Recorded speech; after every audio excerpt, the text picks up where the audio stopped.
What if everything you thought you knew about African history was wrong? Not just incomplete, but deliberately distorted.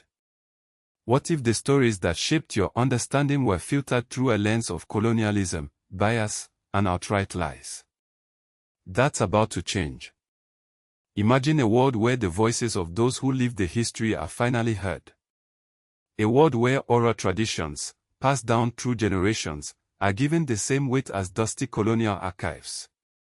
That world is here, and it's being built one podcast episode at a time. For centuries, the narrative of Africa was controlled by outsiders. European explorers, colonial administrators, and Western scholars wrote the history books. They collected the artifacts. They interpreted the evidence. And, unsurprisingly, their interpretations often served their own interests. Think about it. How many times have you heard the phrase, "Dark Continent"? Who coined that phrase, and what did they really mean? But now, a new generation of African storytellers is taking back the microphone. They are creating podcasts that are not just entertaining, but are acts of cultural preservation and historical correction. Podcasts where the African story is told from the perspective of Africans. Take, for example, the African Narratives podcast. It's a space where you'll hear history explained and challenged by the very people who own that history. And it's not just about history. It's about folklore, too. Podcasts like African Stories on Spotify are diligently working to archive African folktales, ensuring that these vital pieces of cultural heritage don't disappear. These aren't just bedtime stories. They're windows into the values, beliefs, and worldviews of different African cultures. They are an audio time capsule. Consider the stories passed down through generations, like those featured in Stories Mother Told, African Folktales, available on platforms like Apple Podcasts and Audible. Imagine these ancient tales, once confined to villages and family gatherings, now accessible to anyone with a smartphone. But it's not all just popular storytelling. Even academic research is getting the podcast treatment. The Journal of African History podcast makes cutting-edge scholarship accessible to a wider audience. That means you no longer need a university library card to learn about the latest discoveries and debates in the field of African history. This explosion of African Story podcast isn't just a trend. It's a reflection of a deeper movement.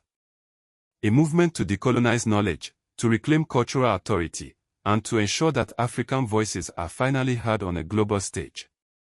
Platforms like AfriPod are even emerging to help listeners discover these vital podcasts, building a true ecosystem of African audio storytelling. But here's a crucial question: who gets to tell these stories? A Reddit thread titled, "Any African History Podcast Made by Africans," reveals a hunger for authenticity. People want to hear from Africans themselves. They're wary of narratives that might be tainted by bias or cultural misunderstanding. This isn't just about representation, it's about ownership of the narrative. The colonial legacy continues to cast a long shadow. For centuries, African voices were silenced or marginalized. Oral traditions were dismissed as unreliable. Now, podcasts are providing a platform for those voices to be heard, for those traditions to be honored. Of course, there are challenges. Turning oral traditions into recorded episodes raises questions about translation, simplification, and the potential loss of local context. How do you capture the nuance and richness of a story that's been passed down through generations, without losing something in the translation?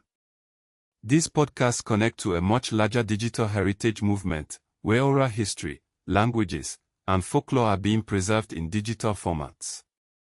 This is about more than just entertainment. It is a conscious effort to safeguard African cultural heritage for future generations. So, what does all of this mean?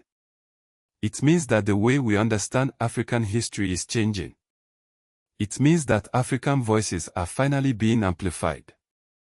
And it means that you have the opportunity to learn a more complete, more nuanced, and more authentic story. Seek out podcasts like this, and challenge your own assumptions.